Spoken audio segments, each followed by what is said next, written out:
મ્યાઉ મ્યાઉ, કોઈ મને બચાવો. હું બહુ ઉપર આવી ગઈ છું, નીચે ઉતરાતું નથી. અરે નાનકડી બિલાડી બેન, તું ગભરાઈશ નહીં. હું હમણાં જ તારી મદદ કરું છું. તમે તો બહુ મોટા છો, શું તમે મને ખાઈ જશો? ના રે પાગલ, હું તો ફળ અને પાંદડા ખાનારો પ્રાણી છું. ચાલ મારી સૂંઢ પર બેસી જા.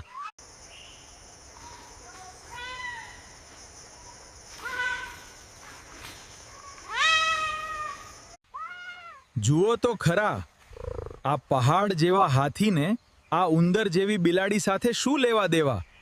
કદમાં શું રાખ્યું છે વાંદરાભાઈ? ગજાનંદ દાદાનું દિલ પણ તેમના કદ જેવડું જ મોટું છે. સાચી વાત છે મિની, મિત્રતામાં તાકાત નહીં, વિશ્વાસ જોવાનો હોય છે. અરે રે, હું તો આ ખાડામાં ફસાઈ ગયો. મારી શક્તિ પણ અહીં કામ નથી આવતી. હવે હું બહાર કેવી રીતે નીકળીશ? ગજાનંદ દાદા, તમે ગભરાશો નહીં. ભલે હું નાની છું, પણ હું હમણાં જ મદદ લઈને આવું છું. પણ મિની, તું આટલી નાની છે, તું મને કેવી રીતે બહાર કાઢીશ? તમે જોતા રહો.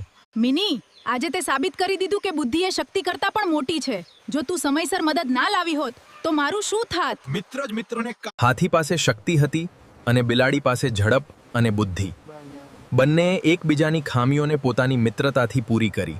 નમસ્કાર મિત્રો, ગુજરાતી વાર્તાઓ માટે મારી ચેનલને સબસ્ક્રાઇબ કરો અને લાઈક કરો.